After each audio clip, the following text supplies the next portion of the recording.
Hi everyone, it's me again. If you didn't watch my first video yet, or I actually might connect the two videos together so this won't mean anything, but if you didn't watch it and you haven't seen it yet, I am Becca and I am a recruit girlfriend. My boyfriend actually shipped today to go to San Diego to become a United States Marine. So that was today, and I'm going to give you the rundown on what happened today. And if you go back and watch the first video, or rewind this and watch the first half, depending on how I decide to do it, you'll know that yesterday he was at the hotel and all the shenanigans that went on yesterday. So today, his family and I drove down to MEPS. I'm not sure what MEPS stands for, so if anybody wants to comment below and tell me what MEPS, M-E-P-S, stands for, but it's in the federal office building in Minneapolis for where we live. And we drove down there. Well, we drove separate, and then we got checked in. You go through security, you get a name tag or a sticker saying you're a visitor, and everyone's kind of just waiting around in the hallway. And I got there, I think it was like around 8:30 I got there. Originally they said the swearing in was going to start at 9:15. So I was there at 8:30 just to be safe, and then his family arrived just a short bit after me. And then we waited around. All the future recruits got to kind of stand out there with their families. Jacob, my boyfriend, had some paperwork to finish up, so he was walking back and forth a little bit, but it was mostly just sitting around. And then after a while, they decided they were going to push it back to 10:15 instead. So at that point, I had to call my work and let them know, see if it was okay for me to be late. And it was, thank God, because I really wanted to be there to witness it, and thankfully I was. Okay, so after we sat around for a while, we all got to file into just a little room, not meant to hold as many people that were in there, but they did say that it was a big, lots of people, unusually, a lot more people that day than other ceremony days. So we all file into this room. It has all the flags, the American flag, the United States Marine, the Navy, all the flags lined up behind, and then a podium, and all the recruits line up, and I want to say there was 12 to 15, or maybe 11 boys and one girl, or 12 boys and one girl. So they all line up. They were in 3 lines, and they get the rundown on what they're going to be doing by a man who was a little grumpy, but I mean, I'd be grumpy if I worked in that building too. It's very slow-paced, quiet, like most government buildings, paper shuffling. But they got the rundown. They were showing what they're going to do when they swear in. And then the guy left, and she was Navy, so a woman came in who was part of the Navy. She was wearing her, I don't know what the proper terminology is, but she was wearing her camo stuff, dark green. So she came in and she tried to lighten the mood a little bit. She told some jokes, said she was the nice one, that they'd be meeting the scary ones later on. And then she asked them the 2 questions, and I was going to write them down so I wouldn't forget them, so I could let you know what they were. But I know the second one was if they had any regrets or anything about joining. And so they have to answer yes or no. Of course, they all said no, because this is what they want to do. The first question is, I'm blanking on right now, but it was another one that they all have to say yes or no to. And there's a right answer. I mean, you want to tell the truth, but to be able to go to boot camp, there's a right answer. So, and then they all put their hand up like this, and they get sworn in, and it was hard to watch for me. I was tearing up. It's not so much that I'm sad that he's swearing in, but it's a mix of proudness and scared. I'm scared a little bit. I'm happy for him, but I'm also sad that he has to go for 13 weeks. So it's just a flood of emotions coming over me. But I was really proud. I'm gonna start tearing up just thinking about it. Okay. Okay, so after they get sworn in, the Navy woman, again, I don't know all the terminology for the military yet. I'm gonna learn it. I'm gonna try. So correct me when I'm wrong. I will not take criticism bad. I want to know. But anyway, so the woman went around and shook everyone's hands, all the recruits, and then they filed into the next room where they were like signing their contracts. I think they were doing like their fingerprint or handprint, like just that kind of stuff. Then they got to come back one at a time to have a picture, because you can't take pictures when they're all officially swearing in, because then you have to get like rights from everybody to post the picture and use the picture, all the other Marines and families. So instead, after they come in one at a time and they get to like do it again, she doesn't actually say the whole thing again, but they stand like this and then they shake hands, and you can take the pictures of your recruit and the person who swears him in. So that was good. I'm glad they let that happen. And right after, that's when you say goodbye to your Marine, or your future Marine, your recruit. So we went out back into the hallway, and he hugged his mom, his sister, his dad, and then me. I think his dad and I were the ones who really started crying. If you've gone through it, you know, and if you hadn't and you're going to, just prepare, because if you have any little emotional side at all, it's gonna come out. It's a hard thing to go through. So then I was on my merry way, and he went back in, where, as far as I know, they were just gonna be waiting for a little bit, and then going to the airport, probably waiting around there, getting on a plane, landing in San Diego, which is 3 hours back from where we live. So like if he left at noon, I'm pretty sure he'd get there at noon.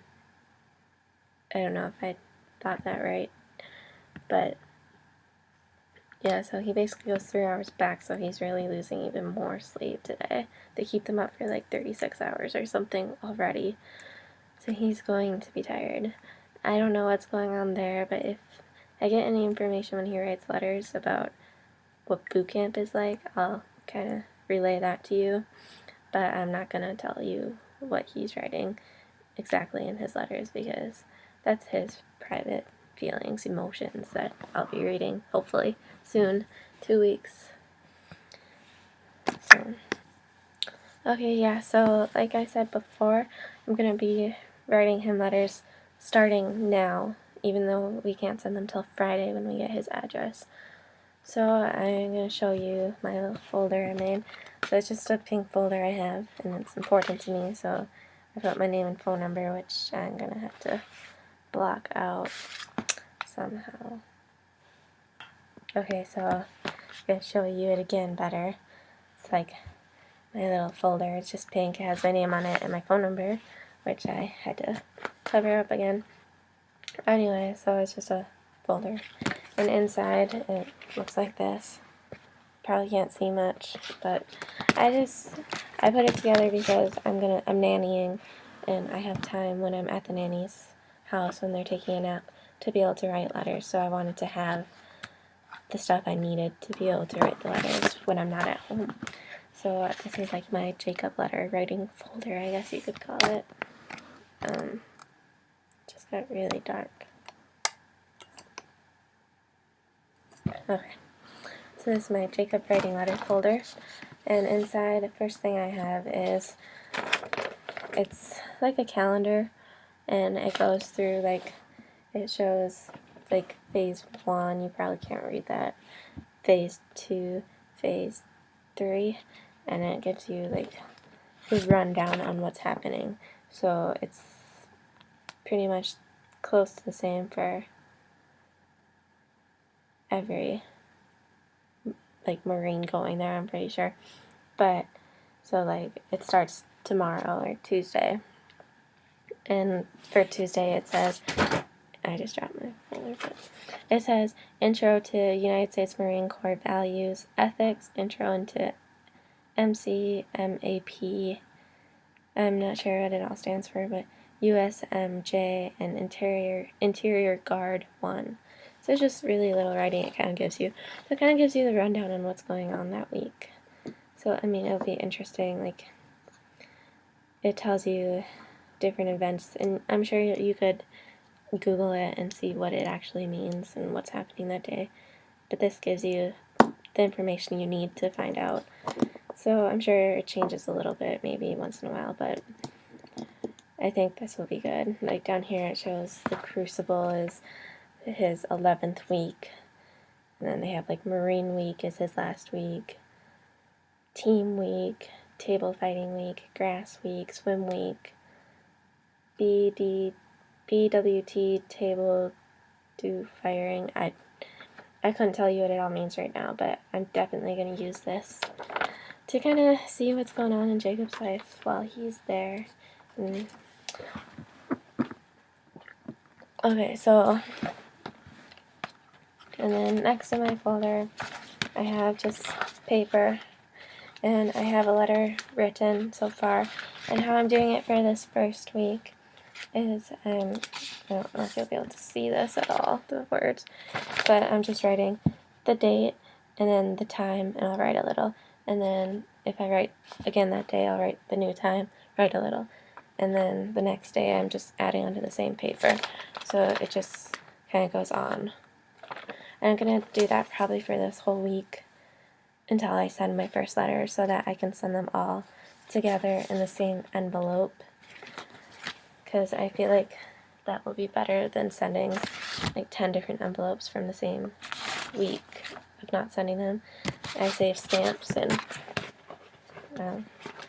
if he doesn't like receiving it like that and he'd rather open more than one letter a day and be able to read them all separately, then I'll definitely switch to doing that if he says that. But for now, this is what I'm going to do. But once he starts replying, I'll start sending one letter at a time. So next in my folder on the other side, I just have a couple different size envelopes. So I got these ones. So they're just little white envelopes, and I'll show you the box. I mean, you can use whatever you want, but they're just these envelopes. So they're not too big. But I also had some extras, and I'm probably going to use this one this week since I'm sending more in it. But they're just a little bigger, as you can see, like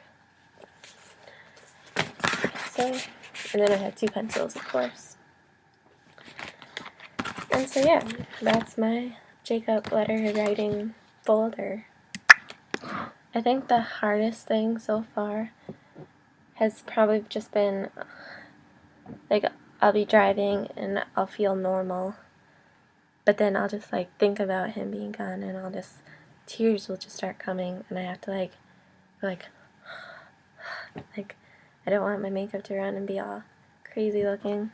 I've had these lines under my eyes for like 2 days now, but yeah, that's definitely the hardest part, is just getting used to realizing that he is gone for now.